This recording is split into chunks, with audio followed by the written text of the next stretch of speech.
जब राधा अपने विवाह के बाद अपने नए घर में विक्रांत के साथ आई तो उसका स्वागत एक पारंपरिक संयुक्त परिवार में हुआ। एक शाम विक्रांत ने हल्के लेकिन झिझक भरे लहजे में उससे बात शुरू की। राधा, मैं तुमसे कुछ कहना चाहता हूँ, या यूं कहो कि कुछ मांगना चाहता हूँ। राधा ने मुस्कुराते हुए कहा, बोलो ना विक्रांत, क्या बात है। विक्रांत ने गहरी सांस ली। राधा, मैं जानता हूँ कि तुम बहुत पढ़ी लिखी हो और आजकल हर लड़की अपने पैरों पर खड़े होने का सपना देखती है। शायद तुम भी यही चाहती हो और मैं इसका सम्मान करता हूँ। लेकिन मेरा एक अनुरोध है, अगर हो सके तो मैं चाहता हूँ कि तुम बाहर नौकरी ना करो। राधा का माथा थोड़ा सिकुड़ा। विक्रांत, तुम क्या कहना चाहते हो, खुलकर बताओ। विक्रांत का लहजा और नरम हो गया। मेरी माँ से सावित्री ने अपनी पूरी जिंदगी घर संभालने और सबकी देखभाल करने में बिता दी। हमारा परिवार पहले बड़ा संयुक्त परिवार था। चाचा चाची, ताऊ ताई, उनके बच्चे सब एक साथ रहते थे। उस समय मेरी चाची और ताई अक्सर काम से जी चुराती थी और सारा बोझ माँ पर आ जाता था। उन्होंने कभी शिकायत नहीं की, लेकिन मैंने देखा कि यह उनके लिए कितना भारी था। अब तुम यहाँ हो तो मैं चाहता हूँ कि माँ को थोड़ा आराम मिले। मैं तुम पर कोई दबाव नहीं डाल रहा राधा, यह बस मेरी इच्छा है। अगर तुम नौकरी करना चाहती हो तो कोई बात नहीं। माँ जैसे हमेशा संभालती आई है वैसे ही संभाल लेंगी। राधा ने एक पल सोचा। विक्रांत की माँ के प्रति चिंता ने उसका दिल छू लिया। अगर बात ऐसी है विक्रांत, तो मैं नौकरी के बारे में सोचूंगी भी नहीं। मैं माँ और घर का पूरा ख्याल रखूंगी। विक्रांत का चेहरा खुशी से चमक उठा। शुक्रिया राधा, लेकिन तुम घर से जो चाहो कर सकती हो, जिसमें तुम्हें कोई रुचि हो। उस दिन से राधा ने घर पर ध्यान देना शुरू कर दिया। अपने खाली समय में उसने 11वीं और 12वीं की कक्षा के छात्रों को ट्यूशन देना शुरू किया।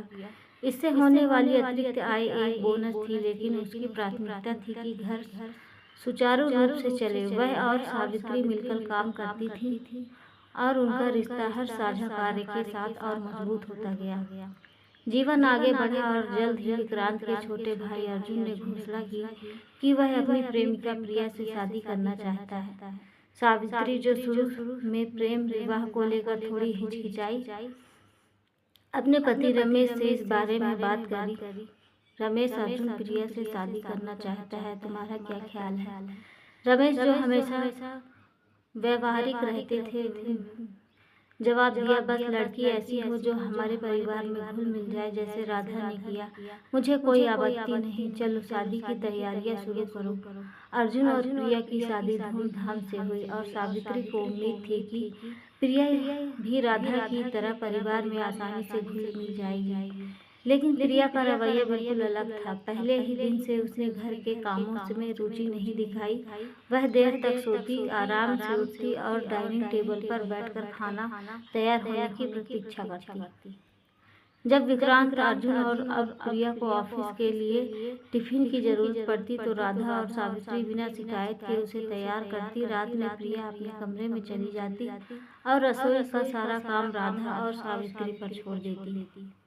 परिवार के लोग सोचते कि यह नई है, धीरे धीरे सब सीख जाएगी, लेकिन सावित्री के मन में आग सुलग रही थी। वह देख रही थी कि राधा अकेली ही पिस रही थी। सावित्री घर की शांति भंग नहीं करना चाहती थी, लेकिन वह इस शांति के चक्कर में राधा के साथ अन्याय भी नहीं होने दे सकती थी।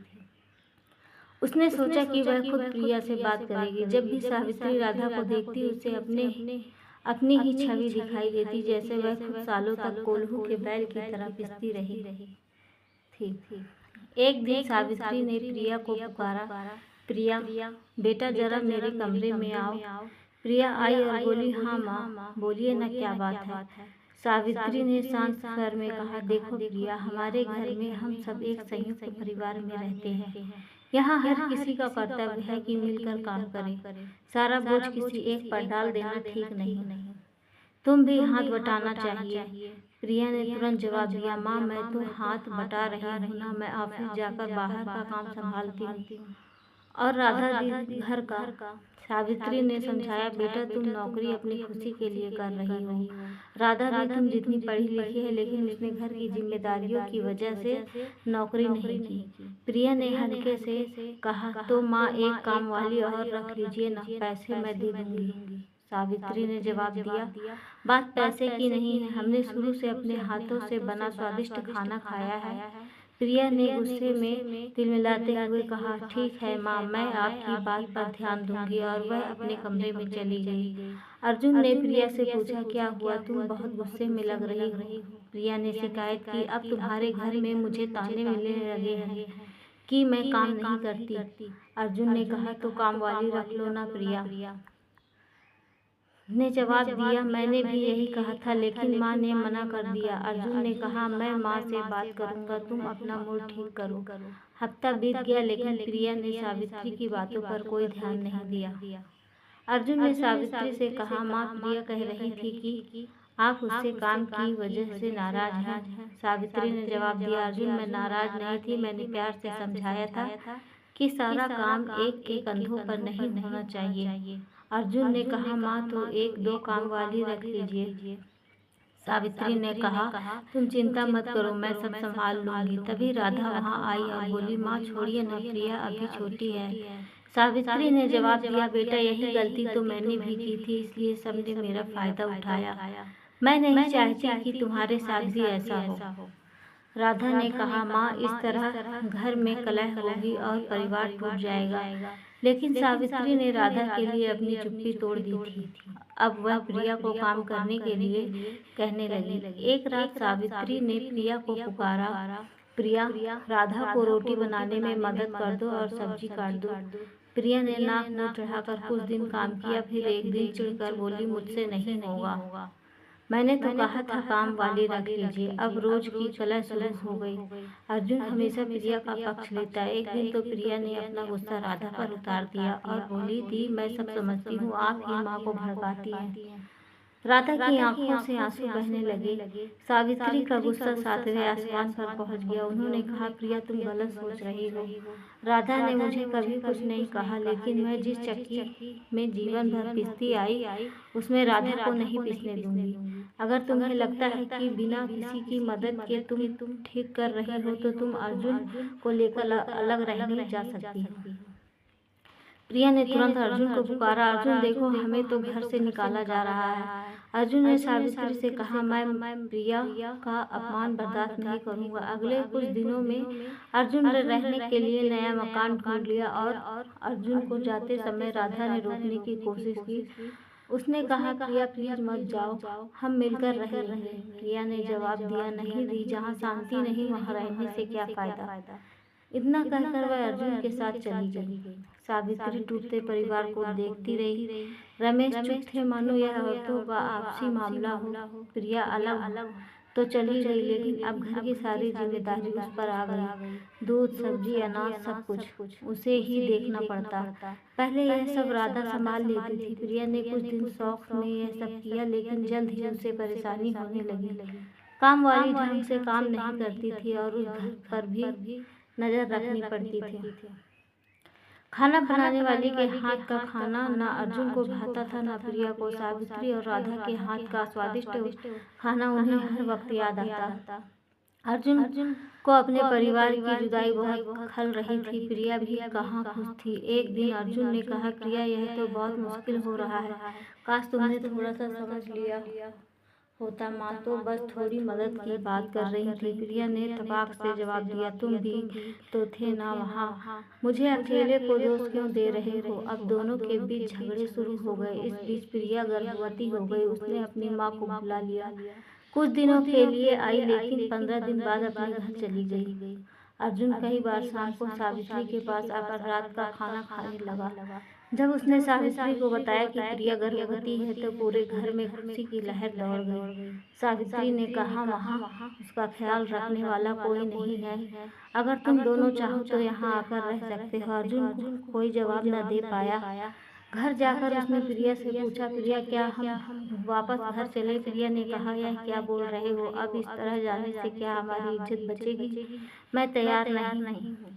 सावित्री और राधा जानती थी कि प्रिया का अभिमान उसे वापस नहीं आने देगा। फिर भी उन्होंने हर रोज अर्जुन के हाथ प्रिया की पसंद की चीजें भेजनी शुरू कर दी। प्रिया ने अपनी माँ को फिर से बुलाने के लिए फोन करना शुरू किया। एक दिन प्रिया की भाभी जया ने अपनी सास से कहा, मम्मी, प्रिया दीदी गलत है, अगर आप उनका साथ देंगी तो उन्हें अपनी गलती का एहसास कभी नहीं होगा। प्रिया की माँ ने कहा, जया तुम ठीक कह रही हो।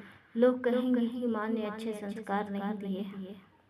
जब प्रिया ने अपनी माँ को बुलाया तो उन्होंने सामने से मना कर दिया। यह सुनकर प्रिया का चेहरा लटक गया और उसकी तबीयत बिगड़ गई।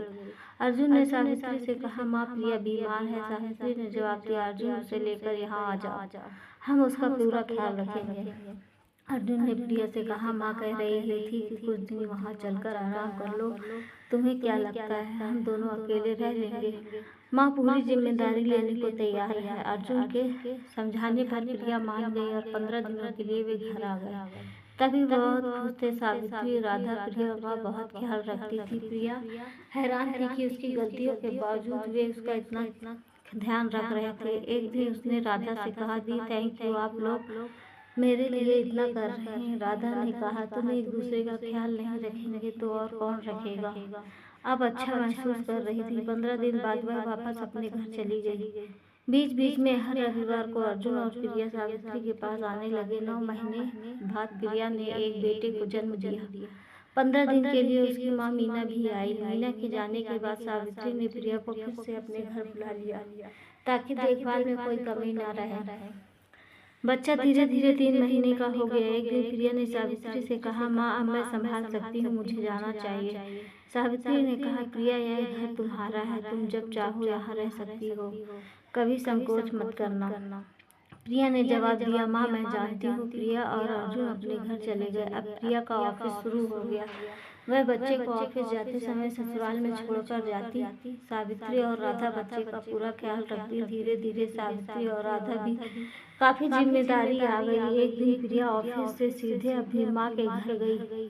वह डोरबेल बजाने ही वाली थी कि उसने अपनी भाभी जया की आवाज़ सुनाई दी। जया अपनी माँ से कह रही थी, मम्मी गलती तो प्रिया दीदी की है, उनके बेटे की सारी जिम्मेदारी राधा भाभी और माँ पर होती है। प्रिया दीदी तो बच्चे को छोड़कर सुबह ऑफिस चली जाती हैं। वे लोग बहुत अच्छे हैं जो दीदी के इतने खराब व्यवहार के बावजूद सब कर रहे हैं। यह बात सुनकर प्रिया की रूह कांप गई। उसका हाथ डोरबेल से नीचे आ गया और वह वहां से उल्टे पांव चली गई। पूरी रात वह सो नहीं पाई। जया के शब्द उसके कानों में गूंज रहे थे। सुबह उठते ही उसने अर्जुन से कहा, अर्जुन मुझे घर ले चलो। अभी अर्जुन ने पूछताछ, क्या हुआ प्रिया, तुम बहुत उदास लग रही हो। प्रिया ने कहा, प्लीज कुछ मत बोलो, मुझे लेकर चलो। अर्जुन ने कहा, ठीक है चलो। प्रिया अपने बेटे रवि को गोद में लेकर अर्जुन के साथ निकल गई। घर पहुंचकर उसने रवि को सावित्री की गोद में देते हुए कहा, माँ ये लीजिए आपका पोता, मैं रसोई में जा रही हूँ राधा दी की मदद करने। सावित्री अवाक रह गई। प्रिया रसोई में गई जहाँ राधा खाना बना रही थी। प्रिया ने कहा, दी हटिए, आज से मैं भी रोज आपको गर्मा गर्म रोटी बनाकर खिलाऊंगी जैसे आप सबको खिलाती हैं। राधा ने प्रिया की ओर देखा। उसकी आंखों से आंसू बह रहे थे और उन आंसुओं में उसका सारा अभिमान बहता दिख रहा था। राधा ने कहा, मेरी छोटी बहन पगली रो क्यों रही है? आज तो मेरी प्रिया बड़ी हो गई, समझदार हो गई। इतना कहकर राधा ने उसे गले लगा लिया। सावित्री रसोई के दरवाजे पर खड़ी यह दृश्य देख रही थी। सावित्री राधा ने कहा, देखो माँ, मैं कहती थी ना कि प्रिया अभी छोटी है, धीरे धीरे सब समझ जाएगी। आज हमारी प्रिया बड़ी हो गई और समझदार भी। प्रिया ने झुककर सावित्री के पैर छुए और बोली, माँ मैं गलत थी। अब मुझे समझ आ गया कि अकेले रहना कितना मुश्किल है। अगर परिवार का साथ हो तो हर चीज आसान लगती है। मैं स्वार्थी हो गई थी, मेरा करने में हमारा सब भूल गई। अगर कोई रवि को मुझसे दूर करे तो यह सोचकर ही मेरी रूह कांप जाती है और मैं अर्जुन को आपसे दूर करने चली थी। सावित्री ने कहा, प्रिया, काश हर माँ अपनी बेटी को सही रास्ता दिखाए जैसे तुम्हारी माँ ने तुम्हें समझाया। अगर हर माँ और बेटी थोड़ी समझदारी, धैर्य और समायोजन सीख ले तो हमारे परिवार कभी नहीं टूटेंगे, वे और मजबूत होंगे और उसमें रहना स्वर्ग से कम नहीं होगा। आज हमारा परिवार वही सुख महसूस कर रहा है। मैं सोच रही हूँ कि मैं कितनी भाग्यशाली हूँ। आप हमें दादा दादी बनकर बच्चों को संभालना है, बाकी सब मेरी दोनों बेटियाँ संभाल लेंगी। प्रिया ने हैरानी से पूछा, माँ ये क्या कर रही हैं? सावित्री ने मुस्कुराते हुए कहा, हाँ प्रिया, अब तुम चाची बनने वाली हो, कल ही डॉक्टर ने बताया। प्रिया ने राधा को फिर से गले लगा लिया। दोनों सावित्री की बाहों से लिपट गई जैसे वह उनकी असली माँ हो। यह दृश्य देखकर सभी खुश थे, लेकिन अर्जुन की खुशी का ठिकाना नहीं था।